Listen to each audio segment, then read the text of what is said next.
There is a hard truth most people avoid accepting. Attraction does not grow through constant presence. It grows through emotional space. And the man who understands this does something most are terrified to do. He walks away, not out of ego, not to manipulate, but because he knows his worth does not need to beg for recognition. Emotional detachment is often misunderstood. People hear the word detachment and immediately associate it with coldness, apathy, or a lack of feeling. In reality, emotional detachment has nothing to do with not caring. It has everything to do with caring enough about yourself to refuse emotional chaos. It is the quiet decision to stay grounded even when emotions are intense, to remain present without becoming consumed, and to choose dignity over desperation.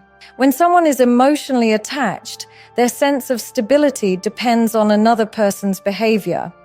A delayed reply can trigger anxiety. A shift in tone can disturb their peace. Their mood rises and falls based on external validation. This is not love. This is emotional dependency.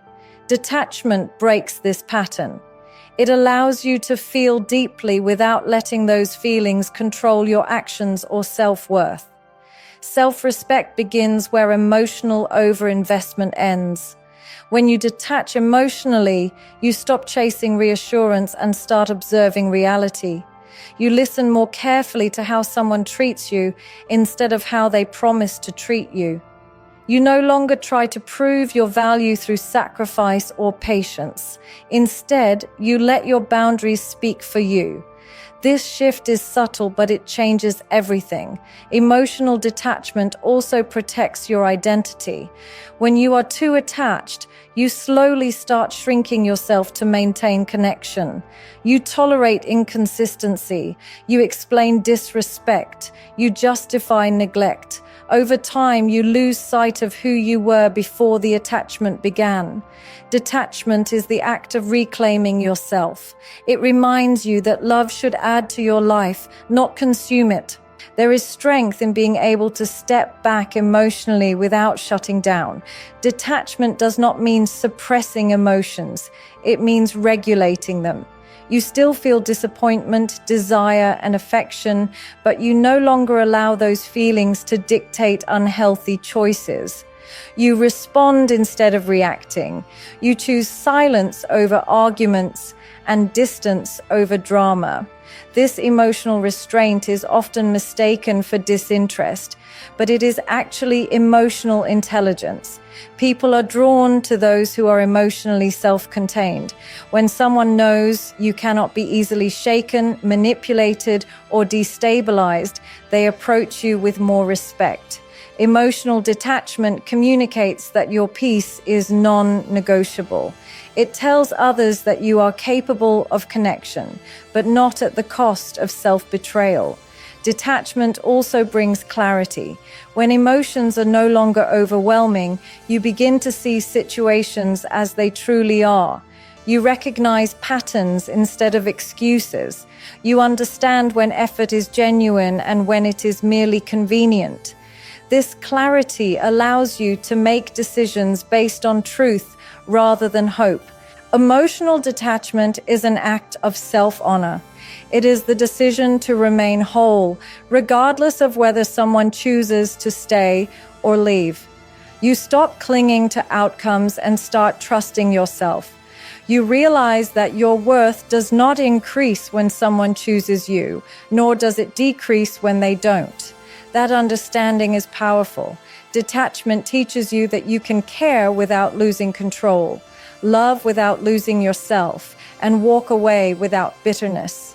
It is not emotional distance, it is emotional balance. And in that balance, self-respect quietly takes root. Absence is often feared because it is confused with abandonment. People assume that stepping back means giving up, losing interest, or intentionally hurting the other person. In reality, absence is not a withdrawal of care.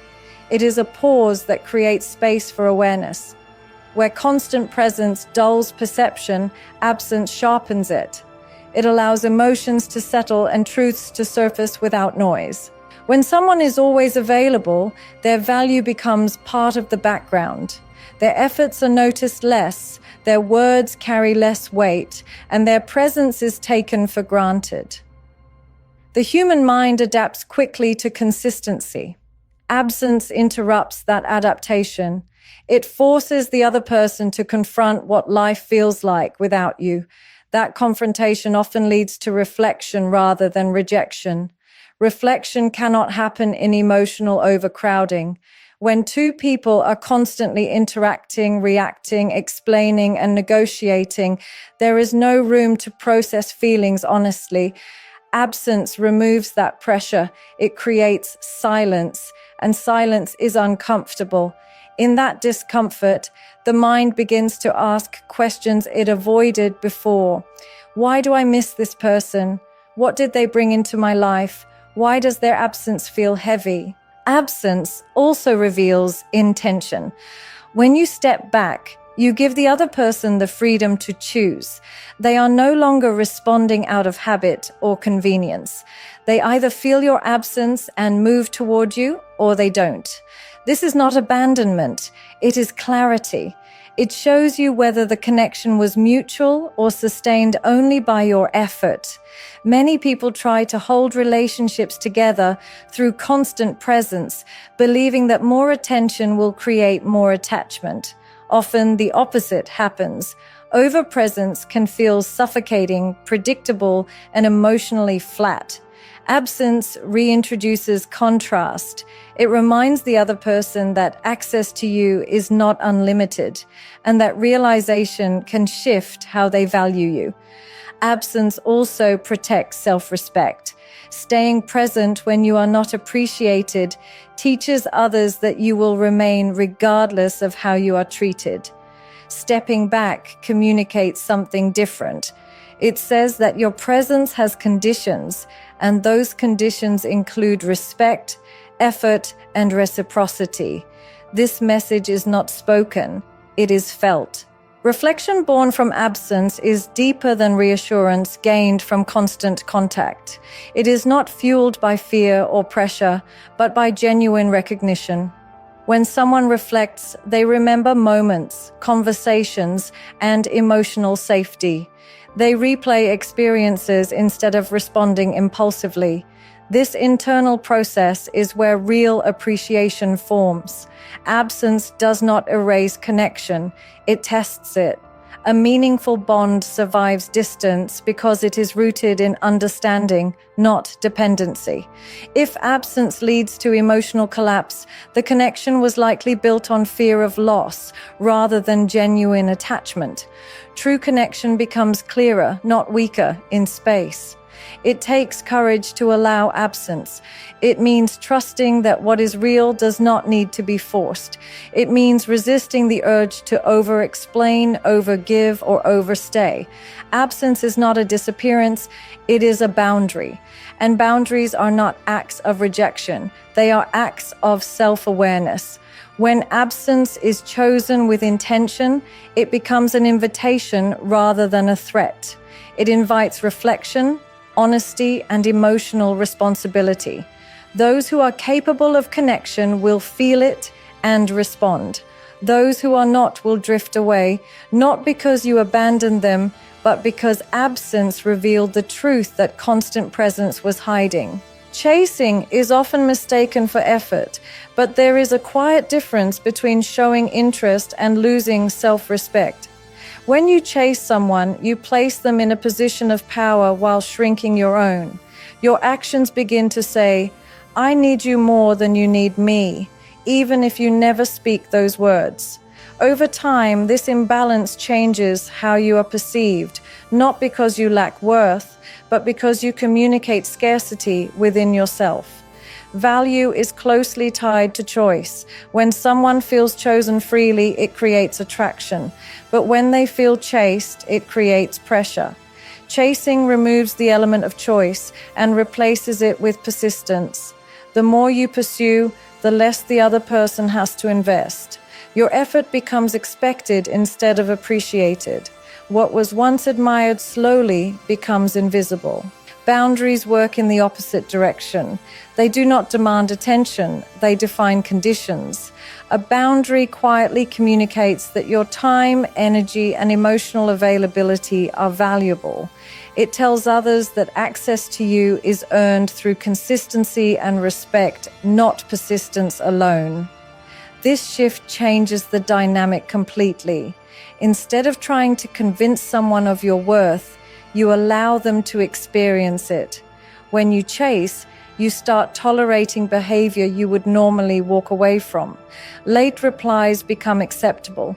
Mixed signals are excused. Disrespect is minimized. Each compromise may seem small, but together they send a powerful message. You will stay even when you are undervalued. Attraction fades in this environment because desire needs balance, not imbalance. Boundaries restore that balance. They stop the emotional overextension that leads to resentment and burnout. When you set a boundary, you are not pushing someone away. You are inviting them to meet you at a healthier level. Those who value you will rise to that level. Those who don't will resist, and that resistance gives you clarity. There is also a psychological shift that happens when you stop chasing. You regain your center. Your focus returns to your own life, goals, and emotional well-being.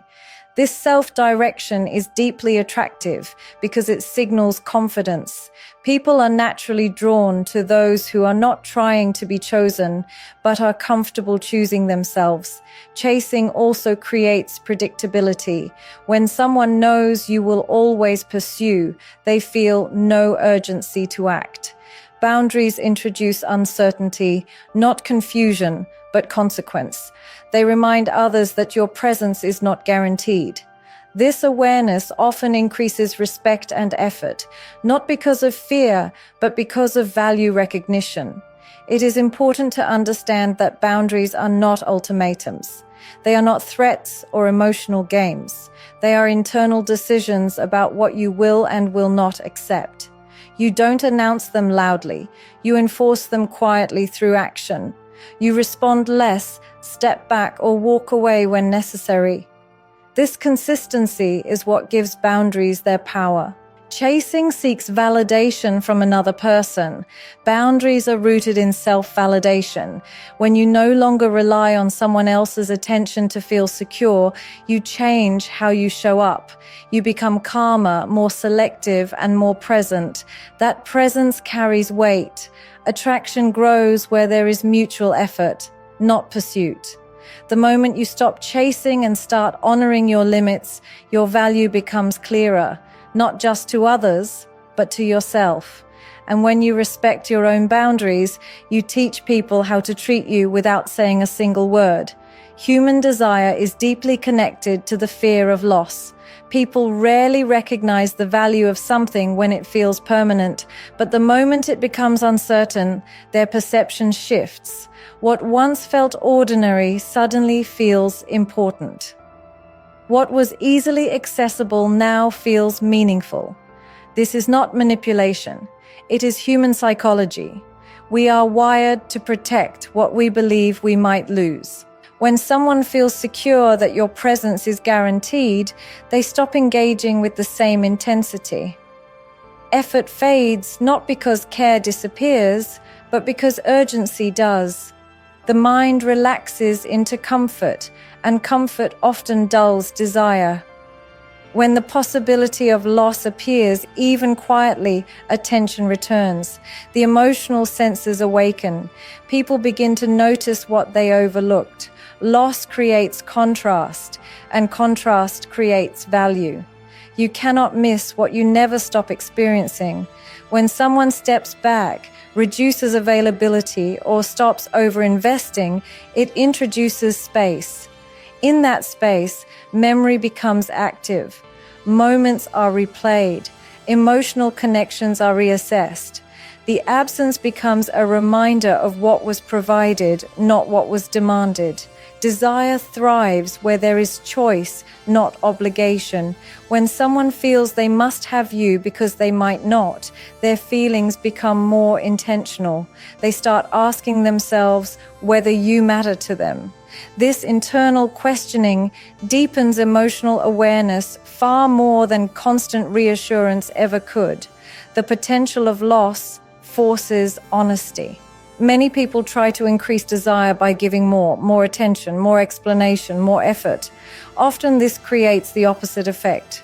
Overgiving removes tension. It tells the other person that nothing is at risk. When nothing is at risk, nothing feels urgent.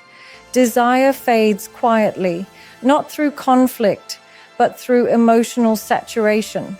The fear of loss is not about control, it is about awareness. It sharpens perception. When someone realizes that access to you is not endless, they begin to evaluate how they show up. They notice whether they have been consistent, appreciative, or careless. This self-reflection is what reignites desire, not pressure or persuasion. It is important to understand that being desirable is not about threatening to leave. It is about being willing to leave if your presence is not valued. That willingness creates emotional gravity. It shows that you are not dependent on being chosen to feel whole. This independence is deeply attractive because it signals strength and self-respect. People desire what they feel they might lose because loss challenges complacency. It disrupts emotional laziness. It forces people to move from passive attachment to active choice. When someone must choose you again, rather than assume you will stay, desire becomes conscious instead of automatic. There is also dignity in allowing others to experience the consequence of absence. Constantly staying, fixing, or compensating prevents growth. When you step back, you allow the other person to confront their feelings without interference. If desire exists, it will surface. If it doesn't, the truth is revealed without drama. Desire is not created by fear alone, but by value recognized too late. When someone senses they might lose you, they are not reacting to absence. They are reacting to realization. And realization has far more power than persuasion. Walking away is often misinterpreted as an act of punishment, as if distance is used to teach someone a lesson or inflict emotional pain. In reality, walking away is rarely about the other person at all. It is a response to repeated patterns, unmet needs, and silent realizations. It is what happens when words have lost their meaning and self-respect steps in to speak instead. A punishment is designed to control behavior. It demands a reaction. Walking away does neither. It does not seek to provoke guilt, fear, or regret. It simply acknowledges reality. When someone continues to overstep boundaries, ignore effort, or offer inconsistency, staying becomes a form of self-betrayal. Leaving is not cruelty, it is clarity.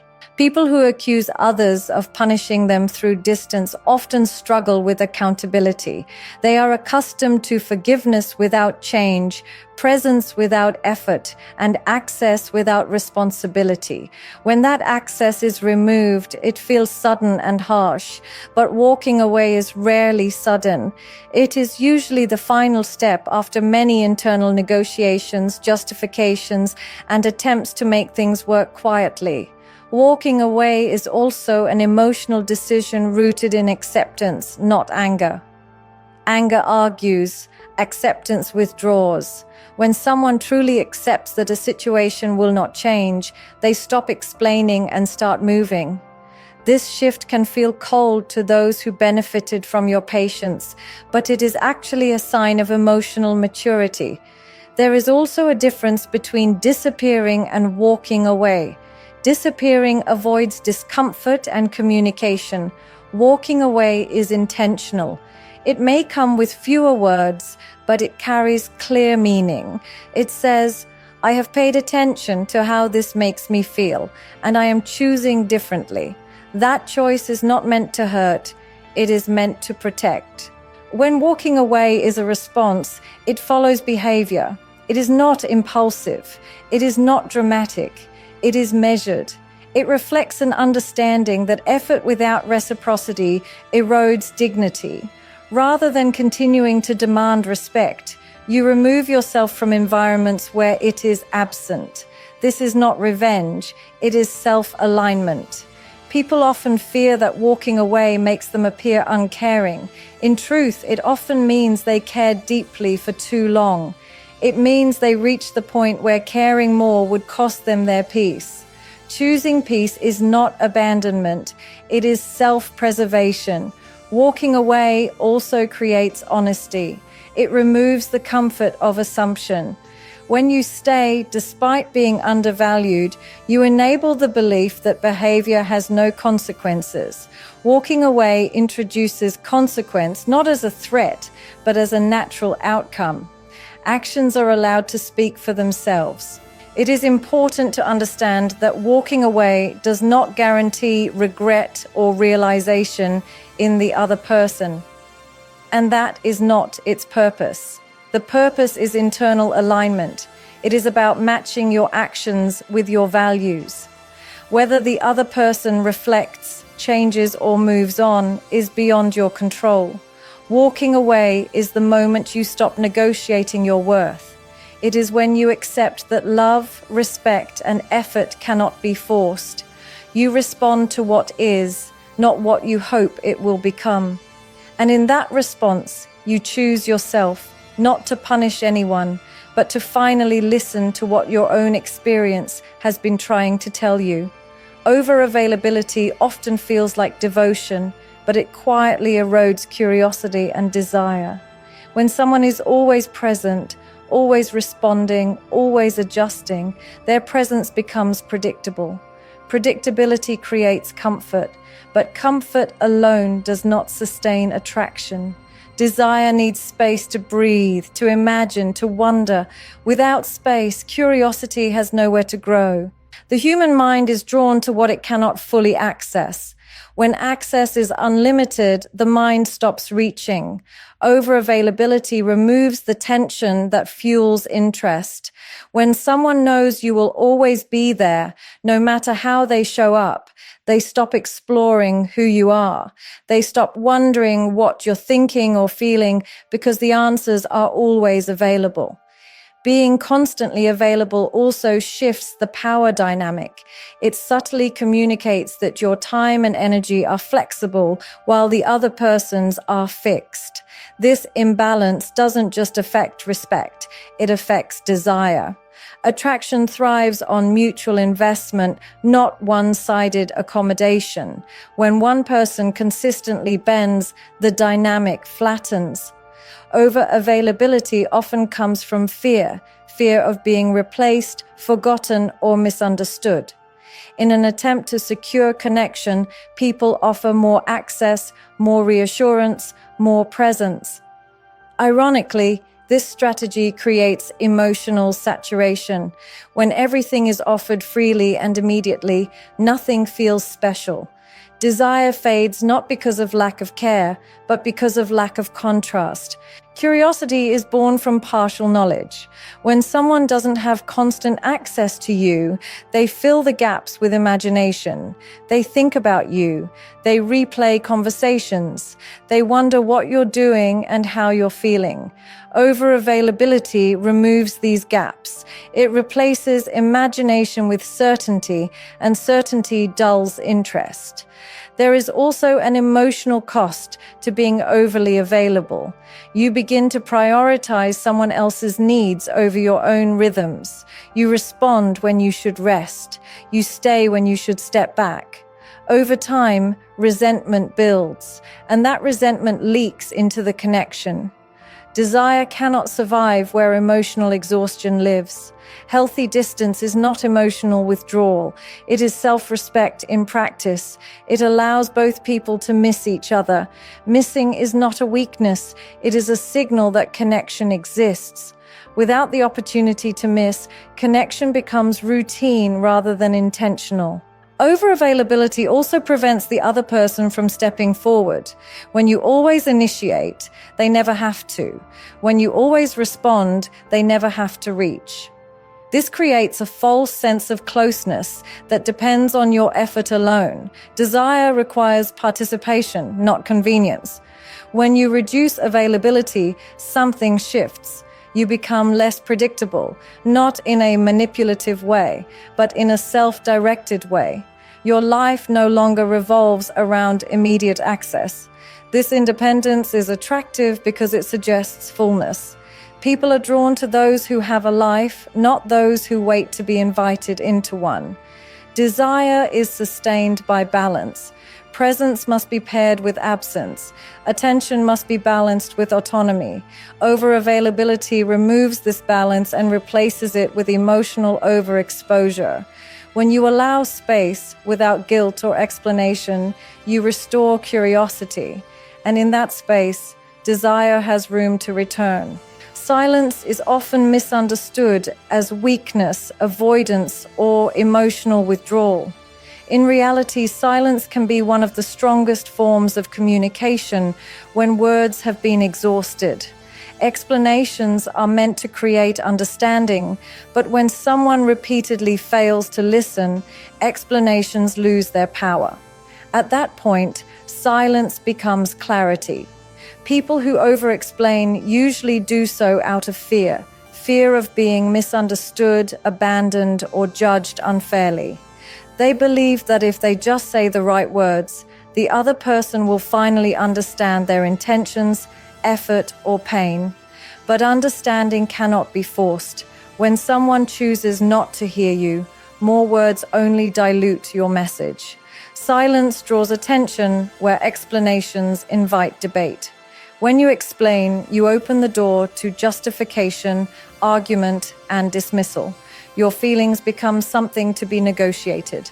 Silence closes that door. It does not argue or defend. It simply stands firm, allowing the other person to sit with the absence of your voice and the weight of their actions.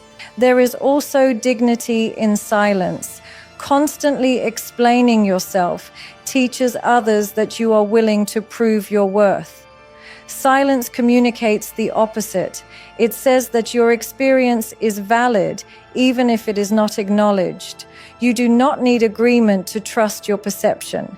This quiet confidence is often more impactful than the most carefully crafted explanation. Silence also protects emotional energy. Repeated explanations drain you. They keep you emotionally invested in situations that are not changing. Silence allows you to step back, observe, and regain composure. It creates distance from emotional chaos and brings you back to your center. When you choose silence, you shift responsibility. Instead of carrying the emotional labor of making someone understand, you allow them to reflect. Silence creates space for self-examination. In that space, people often hear their own behavior more clearly than they ever heard your words. It is important to note that silence is not passive aggression. It is not meant to punish or confuse. True silence is intentional and calm. It is chosen after communication has been attempted, not instead of it. It comes from the realization that further explanation would only repeat a pattern that has already failed. Silence can be unsettling because it removes reassurance. When you stop explaining, the other person loses access to your emotional process. They can no longer rely on your words to guide their comfort. This uncertainty often leads to reflection. They begin to ask themselves what changed and why your voice is no longer present. There is also power in allowing your actions to speak. When your behavior changes without explanation, it carries meaning. Reduced availability, emotional distance, or complete withdrawal communicate boundaries more effectively than long conversations ever could. Actions are harder to argue with than words. Silence is a form of self-respect. It is the decision to stop translating yourself for someone who is not listening. It is not the absence of emotion, but the presence of restraint. When chosen with awareness, silence speaks clearly, firmly, and unmistakably, often saying what explanations never could. Attraction does not grow in emotional overcrowding. It grows in space, in pauses, in moments where absence allows feeling to surface naturally. When two people are constantly present in each other's emotional space, connection can become familiar, but familiarity alone does not sustain desire.